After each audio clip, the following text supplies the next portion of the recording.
Coming across information like this really does connect a lot of dots. Puts a lot of things into perspective, you could say. Everything makes sense now, if I'm honest. Especially where climate change is concerned. Especially where all the anti-white rhetoric is concerned. Or for a good portion of it anyway. As it says here, the United Nations Special Rapporteur said to the Subcommission on Prevention of Discrimination and Protection on protection of minorities, indigenous communities, peoples and nations are those who have historic continuity with pre-invasion and pre-colonial societies. And coming across information like this really does connect a lot of dots. Puts a lot of things into perspective, you could say. Everything makes sense now, if I'm honest. Especially where climate change is concerned. Especially where all the anti-white rhetoric is concerned. Or of it anyway. It does connect a lot of dots that may... coming across information like this really does connect a lot of dots. Puts a lot of things into perspective, you could say. Everything makes sense now, if I'm honest. Especially where climate change is concerned. Especially where all the anti-white rhetoric is concerned. Or for a good portion of it anyway. As it says here, the United Nations Special Rapporteur said to the Subcommission on Prevention of Discrimination and Protection on protection of minorities, indigenous communities, peoples and nations are those who have historic continuity with pre-invasion and pre-colonial societies that developed on their territories, consider themselves distinct from other sectors of societies now prevailing in those territories or are part of them. They form at present non-dominant sectors of society, non-dominant being the operative word, and are determined to preserve, develop and transmit to future generations their ancestral territories and their ethnic identity, something that we're not allowed to do, as the basis of their continued existence as peoples in accordance with their own cultural patterns, social institutions and legal systems. And when it comes to climate change, quote unquote, take this for example, Scotland's centre stage in the fight for climate justice. Climate justice, from its impact on fair access to food and water to the spread of diseases like malaria, growing vulnerability of communities to extreme weather events and result challenges in migration and population displacement. But at the bottom here, climate justice highlights that the world's most developed nations, again, it's all our fault, who through centuries of high carbon emissions have contributed most to climate change. Now of course, the carbon-induced climate change that they speak of, for the most part, is hysteria and fabrication. But that doesn't matter, because it's all about conjuring up enough excuses, enough ways, enough methods even, to chip away, erode, and eventually destroy our societies.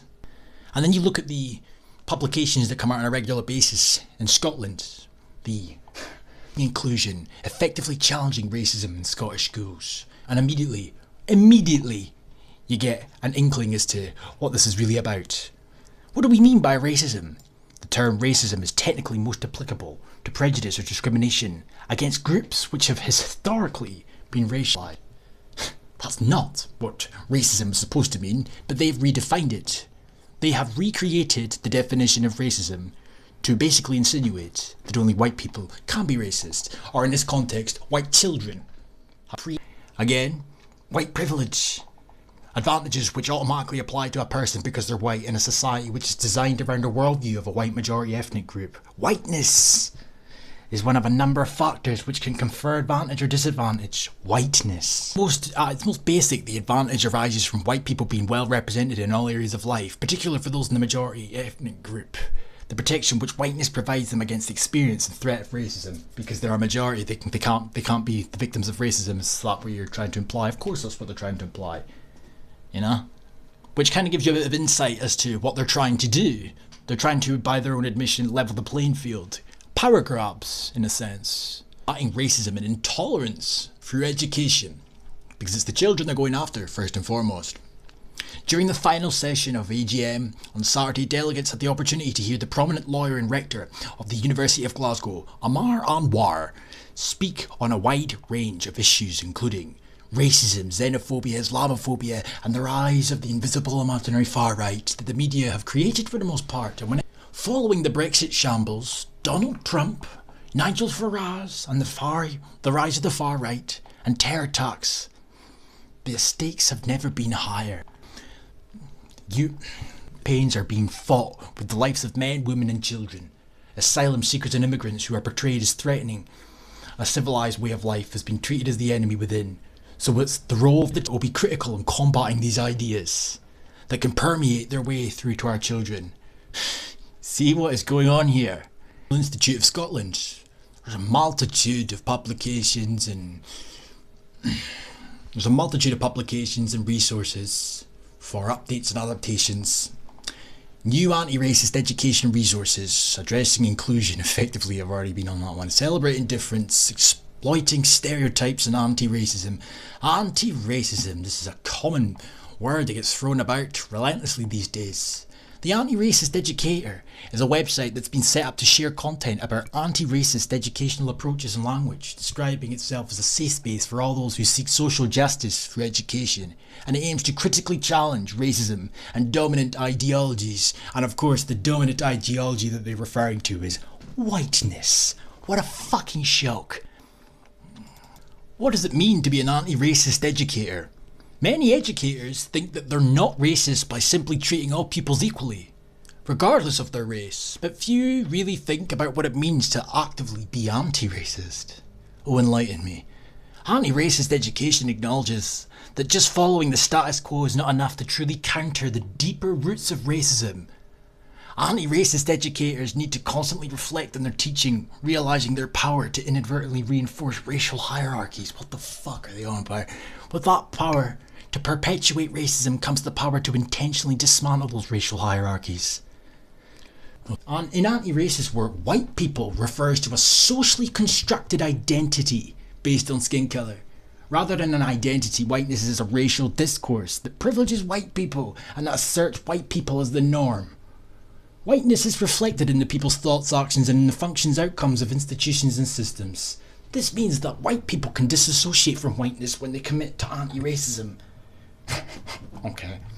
Whiteness as a racial discourse involves the denial of racism, especially structural and institutional racism that doesn't exist, funnily enough. The myth that racism is no longer a problem, well, it really fucking wasn't until this shit started. And it works to assert that white people's success depends entirely on individual merit and people of colours are failures or a result of individual inadequacy. But you know, a bit you're failing to include with all this. For every one white individual that may very well succeed in life, there'll be about 10, 20, 30 that fail. And alongside them will be blacks and other ethnic minorities that fail too. But you're leaving out the part where whites also fail because it doesn't suit the narrative. You're trying to insinuate that this fucking myth, this theory of whiteness, this white privilege theory, benefits us all, and it's only poor little ethnic minorities that face the burden and the plight. Is our education provision racially literate? Scotland is proud of its inclusive approach to education and increasing diversity. Why is there an increase in diversity? Why is there an increase in people that aren't white moving to a country that's supposedly systemically racist? In schools, classrooms, education establishments, however, education practitioners continue to report that they don't have the sufficient knowledge or understanding to meet these increasing diversities. This two-day event program provides education practitioners with spaces to consider how literate you and your establishment are on matters of racial, cultural, religious and linguistic diversity. This event will provide a challenging but safe space for us to dismantle what are often seen as complex, sensitive and controversial issues. We will be discussing a range of issues from talking about racism with pupils of different ages, whiteness, Islamophobia and cultural relevant pedagogy, to learn what recent research tells us about how to support pupils from whom English is an additional language. In school, incoming, the ethos will be along the lines of a safe, secure, supportive environment for all in which to learn with confidence.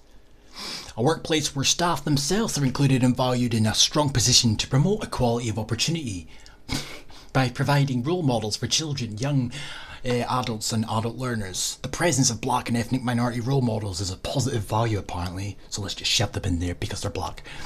In schools which have a policy of wearing school uniform, care should be taken not to discriminate indirectly, because that's what always happens. These school uniform policies, they're always rife for deliberately discriminating against blacks. The curriculum will see the implementation of the curriculum for excrement, providing many opportunities to explore equality because the UN said so, and help prepare pupils for a life in a diverse, multicultural society. Scotland's not that fucking diverse yet, so what are you talking about? Are you pre-planning here because you're going to import this diversity, so you're just putting things in place for the time being? It's particularly important that where there are few or no black and ethnic minority students, to review materials to ensure that they reflect the diversity of the society in which we live, to avoid stereotyping. What are you fucking talking about? A racist incident is any incident which is perceived to be racist by the victim or any other person.